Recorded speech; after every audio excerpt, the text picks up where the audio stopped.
भक्तों जय बाबा भोलेनाथ। आप सभी का आपके ही अपने YouTube चैनल तांत्रिक अघोरीनाथ के चमत्कारी टोटकों में एक बार फिर से मैं आपका स्वागत करता हूं। और आज के इस वीडियो में मैं आपको बताऊंगा कि भाई अगर गुरु, जो आपके गुरु हैं, वो किसी कारणवश आपसे नाराज हो जाएं, आपको शराप दे दें कि तू साधना में सफल नहीं होगा, साधना नहीं कर पाएगा, तो उससे कैसे बचें।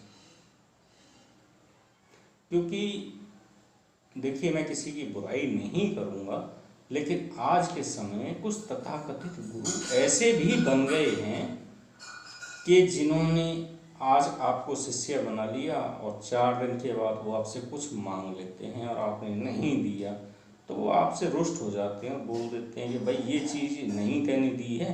मुंह पे नहीं बोलेंगे, वो पीछे बोलेंगे, तो आज से तेरी सारी शक्तियाँ खत्म, तुम अब कोई साधना कर ही नहीं पाओगे। तो फिर आप क्या करते हैं कि हमने कोई साधना करनी शुरू करी और वो साधना सफल नहीं होती है। मान लो 21 दिन है, 11 दिन है या 41 दिन है, लगातार की, लेकिन वो साधना सफल नहीं हुई। तो पहली बार में लगता है कि शायद हमसे कोई कमी रह गई। हम फिर दोबारा वही साधना करते हैं, लेकिन फिर वही परिणाम आता है। तब याद आता है, यार गुरु ने ऐसा कह दिया था कि भाई आप कुछ नहीं कर पाओगे। क्योंकि ये तथाकथित जो गुरु होते हैं, ये आवेश में आके बोल जाते हैं कि आप नहीं कर पाओगे। तो इसका उपाय और काट क्या है, ये आज मैं आपको बताऊंगा। देखिए, मुझे फालतू में किसी भी वीडियो में बकवास करने का कोई शौक नहीं है। जो रियल स्थिति है मैं वो बताता हूँ। तो उम्मीद करूँगा कि आप वीडियो पूरा देखेंगे और आपको तभी समझ में आएगा। तो जैसा मैंने आपको बताया कि भाई हमने एक व्हाट्सएप ग्रुप बनाया है जिसमें साधनाएं बताई जाती हैं। अभी थोड़ा लॉकडाउन की वजह से हमारे यहाँ सही से प्रॉपर काम नहीं हो पा रहा था, तो इस वजह से साधनाएं बहुत कम बताई गई हैं। लेकिन अब साधनाएं आपको सभी बताई जाएंगी। जो बंधु ग्रुप में जुड़ना चाहते हैं वो मुझे अपना नंबर, जो व्हाट्सएप नंबर है, वो अपने नाम के साथ मेरे व्हाट्सएप नंबर पे भेजें, जो मैं अपना नंबर वीडियो के लास्ट में बताऊंगा। तो चलिए शुरू करते हैं आज का वीडियो। देखिए, कई बार क्या होता है कि हमने जो अपना गुरु बनाया है वो व्यक्ति हमसे कुछ मांग लेता है और हमारी जो स्थिति है वो होती नहीं है कि भाई उस समय हम उसके लिए वो काम करके दें, चाहे वो आर्थिक है, शारीरिक है। रुक जाओ भाई, बताने दो, या मानसिक है। तो ऐसी स्थिति में जो गुरु है, जो तथाकथित अपने गुरु हैं या गुरु शब्द का इस्तेमाल कर रहे हैं, क्योंकि जो शक्तियाँ हैं, जो प्राकृतिक शक्ति है, चाहे वो आदि शक्ति है या आज के लिए शक्ति है, मैं दोनों को एक ही जगह तोड़ के ले लेता हूँ। तो वो शक्तियाँ काम नहीं करती हैं। जैसे सपोज करो आपने किसी को गुरु बोल दिया, रास्ता चलते बंदे को कहते हैं हाय गुरु क्या हो रहा है, तो वो आपका गुरु हो गया। क्योंकि गुरु शब्द एक चुंबक की तरह है, जहाँ आप चिपका हुए वहाँ पे वो चिपक जाएगा। अब जो हमारे तथाकथित गुरु हैं, उन्हें किसी चीज़ का लालच है, जैसे कि मेरे साथ हुआ था। मैं अपने साथ का आपको बताता हूँ। मेरे साथ क्या हुआ था कि जो मेरे तथाकथित गुरु थे, जो मैंने पहले बनाए, मैं आज भी उनका बराबर सम्मान करता हूँ। उन्होंने मुझसे कहा कि भाई मुझे एक कैमरा और एक चश्मा चाहिए। ये बात सन 1990 की है। उस समय स्थिति नहीं थी, क्योंकि उस समय ये चीज़ें काफ़ी महंगी होती थी। तो उन्होंने मुझसे कहा कि आज के बाद तेरी कोई साधना काम नहीं करेगी। वाकई नहीं करी। मैंने कोई अलग साधना की, वो भी सफल नहीं हुई। तब मुझे एक अघोरी गुरु मिले, जिनकी मैं आज भी साधना करता हूँ। वो अब इस दुनिया में है नहीं, लेकिन उन्होंने जो रास्ता बताया वो आज भी मैं करता हूँ। मेरी सभी साधनाएं सफल होती हैं। तो इसलिए मैंने सोचा कि आप लोगों को मैं ये जानकारी शेयर करूँ।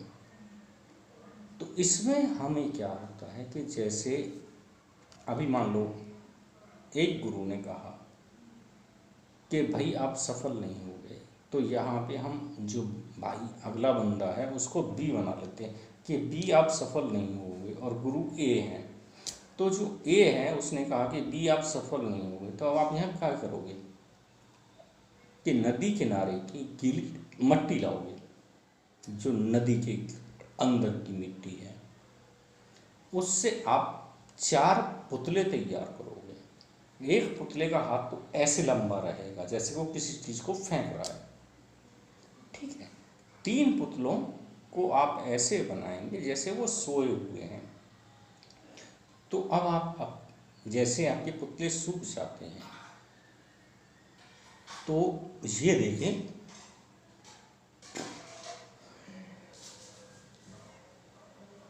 नहीं रुकोगे सुबह। तो अब आप ये देखिए कि जो आपके चारों पुतले हैं वो चटके तो नहीं हैं कहीं से। अगर चटके हैं तो आपके पास नदी के अंदर की मिट्टी पहले से ही है, उसे आप उन पुतलों के ऊपर लेस दें, जैसे लीप देते हैं, तो वो चटकन उनकी ख़त्म हो जाएगी। उसके बाद आप 3 पुतलों को और जो चौथा पुतला है उसको, चौथे पुतले को संभाल कर रखो जो धक्का देने वाला है, उस पुतले को नदी के किनारे ले जाइए। वहाँ पे ले जाने के बाद आप जो लेटे हुए 3 पुतले हैं उनके अंदर आप अपना कपड़ा, जैसे कि आपकी शर्ट है या पैंट है, जो भी, उसको बीच से फाड़ के तीनों को पहना दें और उनमें अपनी प्राण प्रतिष्ठा करें। यहाँ आपको अपने आप को नुकसान नहीं होगा, किसी भी तरह का कोई नुकसान नहीं होता है। कुछ बंधु अगर ये सोचे कि भाई हम अपनी ही प्राण प्रतिष्ठा पुतलों में करेंगे, पादे प्रयोग करेंगे तो हमें नुकसान होगा, नहीं बंधु, 0% भी नुकसान नहीं होता है। या ऐसे कि लो 0.0.0 नुकसान नहीं होता है। उसके बाद चौथे पुतले में आप अपने गुरु की प्राण प्रतिष्ठा कीजिए और सूख जाएं। आपको घंटा, आधा घंटा या 2 घंटा वहाँ बैठना जरूर होगा, क्योंकि आप लेप के ले गए हैं। उसके बाद आप जब वो सूख जाए तो 3 पुतलों को क्रमशः 1 2 3 ऐसे लेटा दे जमीन पर, इस तरह से।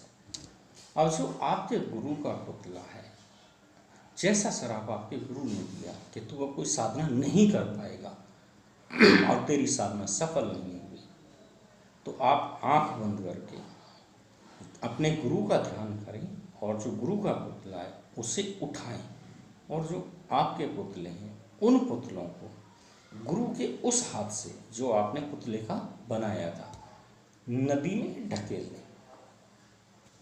एक गया।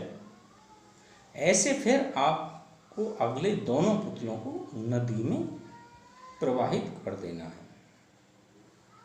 जैसे ही आप प्रवाहित करेंगे, उसके बाद आप जो भी मंत्र जाप करना चाहते हैं वो भोजपत्र पे लिख के और गुरु के हाथ की उंगलियों में फंसा दें। मतलब इन उंगलियों में ऐसे नहीं फंसाना, अंगूठे और उंगली के बीच में यहाँ पे फंसा देना है, ऐसे करके, इस तरह से।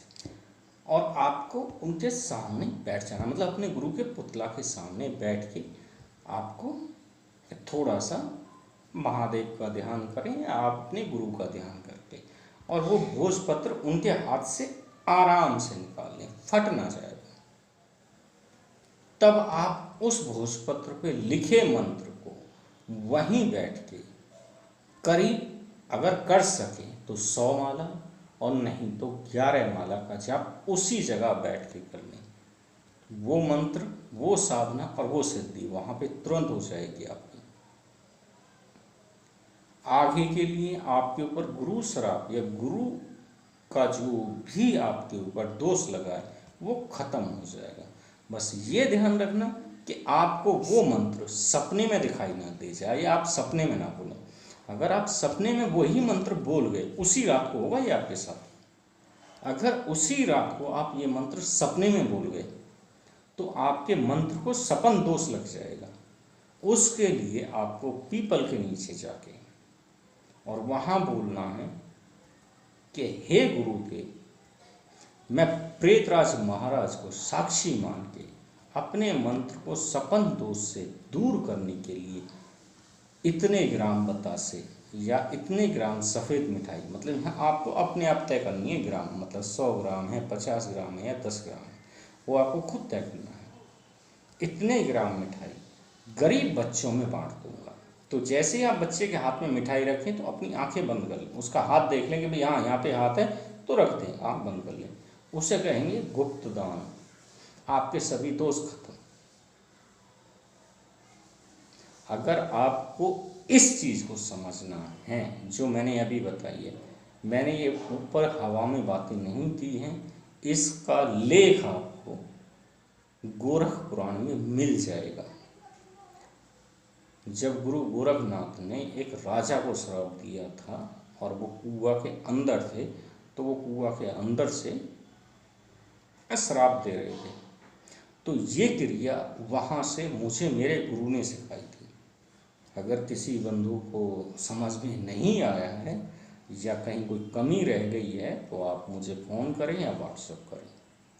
मेरा नंबर है 7737934285, यानी 7737934285। तो भक्तों, आज की वीडियो में इतना ही। फिर मिलता हूँ कल एक नए वीडियो के साथ आपके। उम्मीद करूँगा आपको सभी समझ में आया होगा। और भाई एक बात और कह देता हूँ आप लोगों से कि ये जो समय चल रहा है कोरोना काल का, इस कोरोना काल को अपने सभी भाई बंधुओं के साथ मिलके घरोना काल कर दो, मतलब घर में बैठो और सबके साथ बात करो। मैंने कुछ लोगों को देखा है कि वो 70 साल 75 साल के हैं, वो कह रहे हैं कि ऐसा टाइम हमारे साथ कभी नहीं आया। तो मैंने तो भाई एक नारा निकाला है कि कोरोना को छोड़ो और घरोना को करो। देखते हैं कितने लोग करेंगे। तो जय बाबा भोलेनाथ, आज के लिए इतना ही।